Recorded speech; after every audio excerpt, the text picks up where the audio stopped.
In today's masterclass, we will be talking about the very fundamentals of machine learning. This is where we will try to get introduced to machine learning. We'll try to understand the history of machine learning, how machine learning evolved over a period of time, and we'll try to understand what exactly it means and can do for us. Then we'll move on towards understanding the machine learning modeling flow so that you all get an idea about what are the various steps that we perform as part of the machine learning modeling. And after which we will try to move upon some sort of algorithms where there are certain terminologies like parametric and non-parametric algorithms. So we'll try to get a brief understanding about what is the difference between them, and then we'll shift our focus towards the types of machine learning. This is where we will talk in details about the supervised and the unsupervised machine learning algorithms, wherein we'll try to understand the basics of various different algorithms that fall under each of the category. Now, even before we move on towards what is machine learning, are you all aware about how machine learning originated and how it evolved over the period of time? Let me tell you a story. Even though we feel that machine learning has got its recent popularity, which is only after the year 2000, but machine learning actually dates back to a very old time. Going back to the World War II, that's when machine learning actually originated. People were making very naive use of machine learning in order to fight the battles during the World War. Let me tell you an interesting movie, The Imitation Game. Have you ever watched it? This movie revolves around the story of a mathematician named Alan Turing, who helped the country to save people from the various attacks that were happening during the World War II. So what happened during that time was, while there were these attacks happening where countries were attacking on each other, they were transcripting the data, they were encrypting the data, and they were sending messages which were decrypted by human beings. Now, this was a tedious process because there was Enigma code which was involved there. Now, decrypting this Enigma code was a challenge, and the problem with this was, by the time this code was decrypted, the attacks were already happened, and it was difficult to save people at that time. So that's where the country took the help of Alan Turing in order to create a kind of algorithm that would be able to decrypt this Enigma code within a very less span of time. So this movie that I'm talking about revolves around all the challenges that Alan Turing faced during that time in order to build that algorithm. And this algorithm actually helped the country to decrypt those messages within just a matter of few minutes. So the country was then able to evacuate their people on time and save their lives. So this was one of the very initial instances of machine learning. I repeat, the name of the movie is Imitation Game. Do watch it. But the main purpose of machine learning came into existence when it was an IBM employee named Arthur Samuel who was working upon a game called checkers. This is pretty much similar to the game of chess. It was in the very early 1950s that he was trying to develop this game, and as part of the development, he was trying to build the computer player. Now, what is the intention of a computer player? Obviously, to defeat the human player. That's where Arthur Samuel also was working on building a neural network system that would be capable to defeat the human user while playing the checkers game. Now, of course, this was in 1950s. Neither did Arthur believe in himself, nor did the rest of the colleagues believe in something like this would work out. But to everyone's surprise, what they saw was when the computer game was actually deployed. Of course, the computer player failed at the initial instances of the game because obviously the human user was smart enough to defeat the computer player. But as more and more instances of the game was played, Arthur started noticing that the computer player was using the same strategies that the human user had used before. And that's where the term machine learning evolved, because machine had learned through the instances that were played for the game. And that's where the computer player also started winning the games. And this came as a surprise to everyone because, as I said, nobody at that time thought that this would work out. But since this experiment of Arthur was successful, people thought of, doing their own research and experiments in this field. And that's where everyone got excited about the world of machine learning. But unfortunately, not everyone was as lucky as Arthur. This is mainly because I'm talking about the time of 1950s. Imagine how little data we had at that time, right? And using that little data, it was very difficult to build those machine learning models because they required a lot of training. Without training, these models were not going to give us good results. And that was the reason, mainly because of which a lot of experiments were a failure. People could not be successful into all of their research related to machine learning, and that's one of the reasons why machine learning field as an overall thing faced a downtime. Where did we have machine learning in the in-between years, right? But again, it was in the early 1990s, and it was again IBM who was working upon their supercomputer named as Deep Blue. Yes, this was a supercomputer which was very popular during that time. And while building this supercomputer, they were trying to deploy a game for chess. This time again, there was an entire team who was working behind the development of this game. And they were again trying to use machine learning kind of concepts in order to build the computer player part. This time, the model that they built, which was depicting the computer player, was so very efficient that it could learn very quickly through all the instances of the games that were played, and it was able to defeat almost any other human player. So that was the time when IBM challenged the world chess champion of that time to come and play with the computer player. And to everyone's surprise, the computer player even defeated the world chess champion of that time. There is a documentary available known as Coded Bias. Do watch it.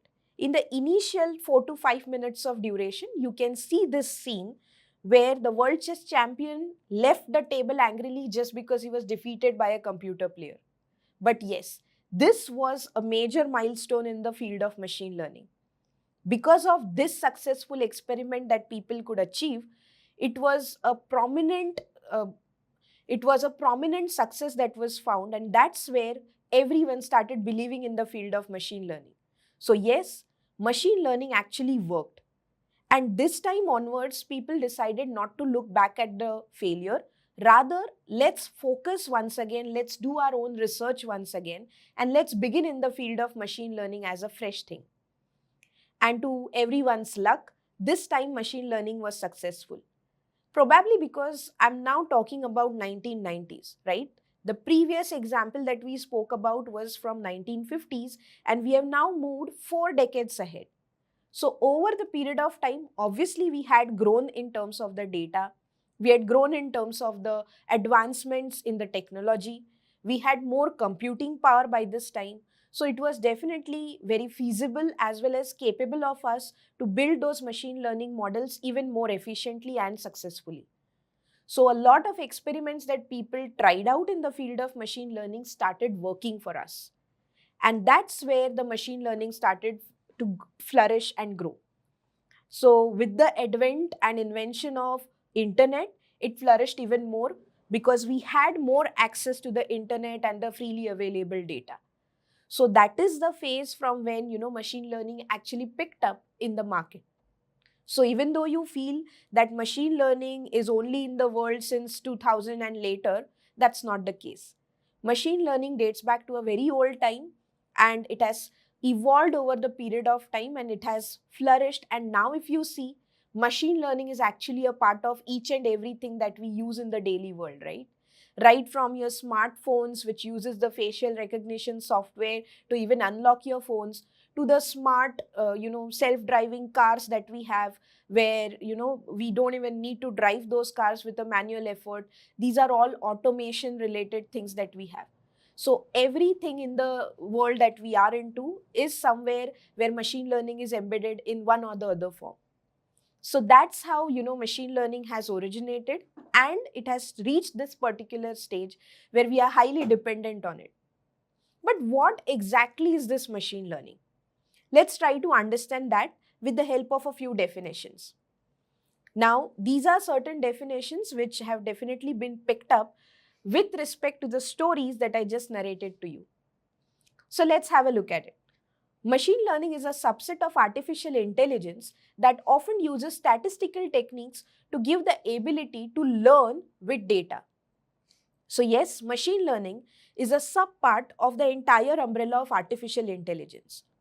And this is where we use statistical techniques, which means there are mathematical equations and formulas that go behind the scenes, which help you build a model, a machine learning model, which learns through the data. So just like how humans learn through experiences, machine learns through data. So that experience is replaced with data in the field of machine learning. So the more and more data that you can teach the model upon, the better it will be able to learn and the better it will be able to give us the results. Arthur Samuel, as I said, who was working on the game of checkers, quoted way back in 1950s that machine learning is the field of study that gives computers the ability to learn without being explicitly programmed. Yes, this was a definition that he provided while his experiment was successful. And this is one of the most widely accepted definitions in the field of machine learning. So he stated that it is an ability that we give to the computers to learn on its own without the human intervention required every time. So once the model is built, it is capable enough to work on its own, learn on its own, and perform. Apart from that, this is the yet another widely used kind of explanation that is related to machine learning. This was given by Tom Mischel in the year 1997. He was one of the members of the development team which worked on the game of chess, the story that I told you some time back. Now, what he quoted was, a computer program is said to learn from experience E with respect to some task T and some performance measure P. If its performance on T as measured by P improves with experience E. Sounds complicated, right? But it's a very simple thing that I want you to relate. Let's assume there are three parameters here. We have something known as task T, which is nothing but playing the game. Now, how will the computer player get the experience E? By playing the same game multiple number of times, isn't it? And how will we measure the performance measure P? Of course, depending on the number of wins that we get. The more the number of wins, the better is the computer player, isn't it? So now, as per this definition, if we are able to improve the performance of the computer player by playing the same game multiple number of times, that is where we will say that the machine has learned, right? Easy now? So this is the one of the most widely used definitions. Now, of course, every person can try describing machine learning in their own terms, but what it focuses upon is learning through the historical data such that it is able to predict some future outcomes for us. And this is really important in today's world, right? In a world where we are generating so much of data, rather than letting off that data getting wasted, we should probably use that data in order to get some meaningful insights out of it. Based on those insights, if we are able to build our own business strategies, we will be in profit. And that's what every company or organization wants, right? And when it comes to building a machine learning model, we require a historical data such that we can teach the machine on the basis of that historical data. And based on the learning that it gets from that data, it is capable enough to predict for you what could be the future outcomes. And if you are able to predict the future, you would be in a state to plan your business strategies even better, isn't it? So this is what machine learning is all about. Now, when it comes to a machine learning problem, there are various things that we need to take into consideration. Firstly, we need a proper problem definition. Now, what is a problem definition? A problem definition is nothing but a client coming to you with a kind of problem in his mind which he wants to solve. Let's say, for example, there is a banking client that comes up to me and tells me that he wants to, find out on the basis of the entire credit card transaction related data, which of the transactions are fraudulent and which ones are genuine, such that we can build a system which will stop the fraudulent transactions at the runtime. We know how these credit card frauds happen and how important it is to stop them while they are happening. There is no point of building a system which will be able to tell us later that yes, this was a fraudulent transaction, because the transaction would have happened by then and the loss would have already been done. So there is no point when the damage is already done. We need to be proactive to identify that a particular transaction that is currently happening is a fraudulent one, and we need to abort it right then and there. So that is where the client came up to me with his historical data related to the credit card transaction details. So let's say he has captured the details for the past 5 years for all of the customers who did some credit card transactions, and that's the data that he gets for me. Now, on the basis of this data and the problem statement that he has quoted to me, I understand that he needs my help in order to build a machine learning model that will be able to capture the details of the transaction, and based on the various details, it should be able to tell me that a given transaction is a genuine one or a fraudulent one. And if that transaction is flagged as a fraudulent one, I should be able to abort it then and there. So that is what is the problem definition. Now what comes next is define the data requirements and its source. So from where is the data going to come? It could be coming from the client directly, where he has gathered and stored it separately ready for us to use, or sometimes it could also go back to getting the data right from the backend system, where all the transactional related data could be residing into some sort of server. You may need to establish a connection with that server, fetch that data for yourself, and then start working upon it. At the same time, another thing to observe and consider is whether or not to use the entire data. Because many of the times the client will obviously capture a lot of details. We may not require all of those details in order to proceed with the machine learning model. So that's where we can decide upon what all data is important for us in order to predict whether the credit card transaction is genuine or not. Like for example, the gender of the individual will also be captured. But does it help me predict whether that transaction would be a genuine or a fraudulent one? Of course not. So there would be a lot of such data which may not be really required. So identifying the right data and using it in order to build a machine model is the next big thing that you need to look out for. And there are many other things that you need to consider while you work upon the machine building part. But we'll discuss those things in detail, where we'll talk upon the various steps that are involved as part of the predictive modeling flow. That will give you a better idea in terms of what are the various processes that are involved as part of the entire machine model building flow. But let's highlight certain phases that are the major concepts which come as part of the machine learning model building. There are these 3 phases which we have, wherein the first phase is the training phase. The training phase is where we train the model by giving it the training data. Now, what is this training data? It's nothing but the historical data, the data that the client gave us to work upon. And in this particular data, we will be having the details of the credit card transactions, as well as we will be having the details with respect to what was each transaction related to, whether it was a genuine transaction or whether it was a fraudulent transaction. So if you see, we will be passing this training data to train the model by pairing the given input with the expected output. If so and so are the details of that transaction, then this is a genuine transaction. And if so and so are the details, then this is a fraudulent transaction. This is what the model will learn upon.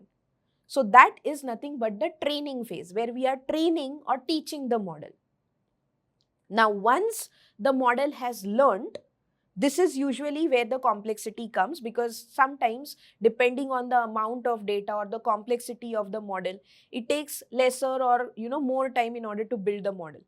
But once the model has been built, that is when we have completed the training phase of the model, that's where we move on towards the next phase, which is the validation and the testing phase. This is where what we try to do is, we try to test the model upon some amount of data, just to see if these are the details of the transaction, what does the model predict for us, whether this is a genuine transaction or a fraudulent transaction. Now, for these set of values, we are going to validate, which means I have the original values for these set of transactions. So I will now try to compare the actual values with the predicted values that the model gave me. If the actual and the predicted values match, that means my model has done a great job, right? And if the values are a mismatch, that means there are some mistakes that the model does.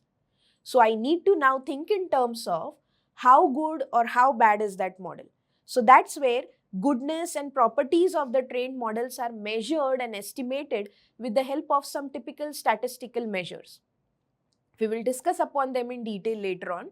But right now, what I want you to understand is, this is where we try to evaluate the performance of the model. If the model is good, I am happy. If the model isn't working very well, it's time to improvise that model, correct? Because we can't deliver a bad model to the client because there are a lot of transactions and fraudulent transactions need to be captured in the right manner. Otherwise, the client is going to face a lot of loss. So that is where validation becomes a very important phase. So this is where we try to test the model and we try to understand and improvise the model if need be. And once the model has been, tested well enough, we are now sure about, the performance of the model, and we are satisfied with the performance of the model, it's time to deploy that particular model for the client. And that is where the application phase comes into the picture.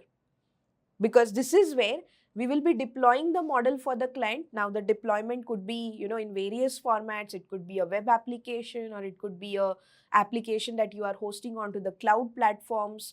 Various different options are available for the application or the deployment part. But this is where the client will start using your model without having to rely upon you or, your team. The model will be able to deploy and use that application behind the scenes such that whenever a credit card transaction happens, all the details will be automatically be fed to this particular model that we have built, and the model will run behind the scenes and give us the result with respect to whether that transaction is a genuine one or a fraudulent one. And if it is a genuine one, we will allow that transaction to process. If it is getting flagged as a fraudulent one, this is the time when the team needs to take some action. Now that's up to the banking client to decide upon what should be the next step of action. Whether to reach out to the customer and confirm if it was the customer who was doing that transaction or was it really a fraudulent transaction. So if the customer ends up saying that yes, it was me who was doing that transaction, then maybe the bank will process that transaction further. Or else, as soon as we realize that this was genuinely a fraudulent transaction, we will abort that transaction then and there. And that's where the banking client would be happy because he'll be able to prevent his company from the loss. So this is how the machine learning model building works. Now, of course, there are more details to it which we will explore over the period of time, but this is the crux of machine learning. Just to understand this better, let's have a look at this diagram. This is where you will get a better understanding about the various phases that we have. So when the client actually gives us the data, he gives us the raw data. The raw data is something that we need to work upon in order to clean it, pre-process it, such that it is in a suitable format that the machine can understand. We'll discuss upon those steps in detail later. But once the data has been cleaned, that is where we use it as the training data, where the machine learning algorithm works behind the scenes in order to learn upon that data. Now, once the machine learning model learns upon the data, as we said, we are done with the training phase. This is where we move on towards the next phase, which is the validation and the testing phase, where we pass some raw data again as a testing data. This is where we are going to evaluate the performance of the model. So we will just pass the data and let the model tell us what will be the predicted values. So that's where the prediction rules, the machine learning model and its learning applies behind the scenes in order to give you the predicted outcome. Now, once you are happy with the predicted results, you can go ahead and implement that model. If you are not so very happy, as we discussed earlier, it's time to work upon the improvisation part of that model. And that's where some of the repetitions in this process happens, where you train the model better, and then once you are satisfied with the predicted behavior that you're getting while you're using that model on the testing data, that's where you stop the process. And then once you are into the application phase, wherein you have deployed that model for the client, that's where you will pass any new transactional data to that particular model that you have built, and the model this time will be able to give you the predicted result, which in our case was nothing but the transaction is genuine or a fraudulent one. So this is where the new unseen raw data that comes is nothing but a current transaction that is happening. Whereas the training and the testing data that we have over here are nothing but the historical data that the client had gathered for us. So this is the overall process that happens as part of the machine learning model flow. But this entire process in itself is broken down into multiple other steps as well. We will have a look at them in detail after a certain time. But let's try to understand this entire field of machine learning has been so very prominent into the market now. There of course has to be some sort of advantages to it. At the same time, we also have certain limitations that we need to understand, and let's try to just deep dive a little bit into it. Now, with respect to the advantages of machine learning, the advantages are that it helps us easily identify the trends and patterns. Now, these are certain things that human beings were doing before using a manual effort. But now, because of the machine learning algorithms, we are capable of identifying these trends and patterns very easily. We don't need to put in any additional manual efforts. The model itself does that for us. There is no human intervention needed. As I said, we were doing this kind of things manually before, but now the model just learns on the data on its own. We do not need a human intervention over here unless and until we want to perform some part of pre-processing. Cheap and flexible and can be used to apply to any of the learning tasks, right? So very cheap and flexible because all of these algorithms that we work upon are readily available for implementation. All we need to do is choose the right algorithm and apply it onto the data. Automatic method to search for hypothesis that explains the data. Yes, there are various automation related things that will help you understand what kind of technique will be suitable for that given data, which would give you the best possible outcomes. And of course, continuous improvement is possible. As we discussed in the previous slide, if the model is not performing really very well, we can improvise the model before we actually put it into the application phase. So that helps us get better and better models over the period of time. Of course, having said that, there are certain limitations to it as well because we need a lot of data to train. So the amount of data usually is one of the complexities that we face when we are working upon a machine learning project. Very little data will not allow me to train the model efficiently. And if the model is not trained efficiently, of course, it will not be able to predict efficiently. So that is where we need good amount of data such that the model can learn very well and give us good outcomes. At the same time, it is error prone. We cannot expect the model to give us 100% correct results. And this is something that we need to accept as a reality because the model will make certain mistakes based on whatever learnings or whatever patterns and trends it has learned from the data. 100% model is ideally not possible. But yes, what we would like to achieve is a good model that will end up giving us some good results. So these are certain limitations that we always need to remember while we work on machine learning. What are the various applications of machine learning? There are several applications like spam detection. Just to elaborate this example a little bit more, when we work upon the email system, we observe that there are several spam emails that we receive, right? And we would ideally not want to open those emails because they could be containing some various different links which could lead to viruses, and otherwise it would waste our time because those are just the spam emails, advertising or marketing kind of emails, which makes no sense to us. So when the email system gets you those emails in the inbox, it tries to automatically identify certain emails as spam. So it's nothing but a spam or a ham kind of system that is working behind the scenes, which has been trained very efficiently in terms of what are the genuine emails and what are the spam emails. Now, based on that learning which it has got, it is able to correctly identify certain emails as spam, and that's how your spam folder gets filled. Speech recognition. Yes, a very important application of machine learning where we make use of models that have been trained onto speech. For example, your Alexa and Siri, right? We give them some kind of speech commands which they are able to understand and they are able to respond correctly to it. How do they do that? They have been efficiently trained onto various speech level commands. So that's where we are able to understand the speech, understand the meaning behind it, and act accordingly based on the requirement.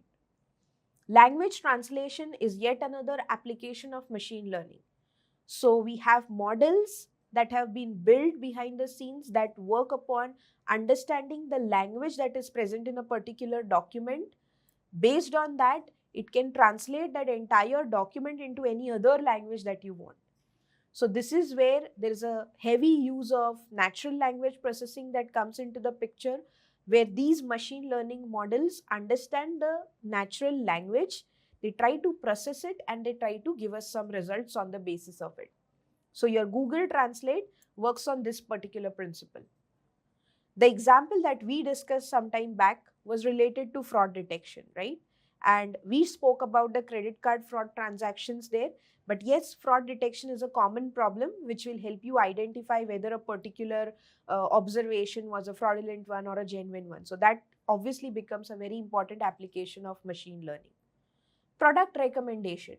Not to forget how Netflix or any other tool that we use helps us in identifying what could be the suitable movies or web series that we would like to watch. How do they do that? They're keeping a track of your past watch history, isn't it? So they know what are the favorite shows that you have been watching over the period of time. Based on the genres that are associated with those shows that you have watched in the past, they try to recommend you more such kind of shows. So let's say if I have been watching a lot of thriller movies or web series recently, I will end up getting a lot of notifications related to the similar kind of genre, right? A lot of thrillers will be suggested to me. So that's where an application recommends me certain products that I would be, liking. Or be it any other example of any e-commerce website that you are using in order to purchase certain products. As soon as you click a particular product, they'll try to recommend you some similar styles, correct? That's where the recommendation systems or the recommendation engines work behind the scenes in order to identify that if you have liked product A, you may also end up liking the product B. So these are certain applications of machine learning. But yes, let me tell you that machine learning is not just restricted to one of the domains as such. Although in the previous years, machine learning was very heavily used in the banking and financial sector, that's not the case now. You will find the applications of machine learning into each and every sector, right from the manufacturing sector to the customer segmentation sector to your personal use section, where you're using speech recognition kind of softwares into your mobile phones or any other applications, right? So there are n number of uses that you will find related to machine learning, and that too into various different sectors. So you are no longer restricted to using machine learning to only a few of the domains, but you can effectively use it across different domains depending on the problem statement that you have to solve, and you will be able to see good results for each of the sectors. Now, this is a fun fact.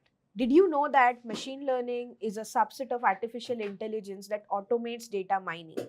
So yes, data mining is also indirectly a part of all of this process, because Machine learning can actually be stated as more automated and continuous version of data mining. So where people were previously using data mining and putting in manual efforts in order to understand the meaning from that particular data, mine some meaningful insights from that data, this was automated with the help of machine learning, because this is where your machine learning models try to get those insights automatically by inferring the patterns and the trends in that data. So data mining can often detect patterns in the data sets that no human would be able to find. Machine learning is capable of generalizing information from large and dynamically changing data sets and then detecting and extrapolating patterns in order to apply that information to the new solutions and actions. So, as I said, things that we were doing manually with the help of very simple tools in the earlier days, where we were mining those meaningful insights from the data, are now automatically being done with the help of machine learning, where the machine learning models themselves try to understand the patterns and data, apply those same patterns and trends to the new data, and get some actionable results.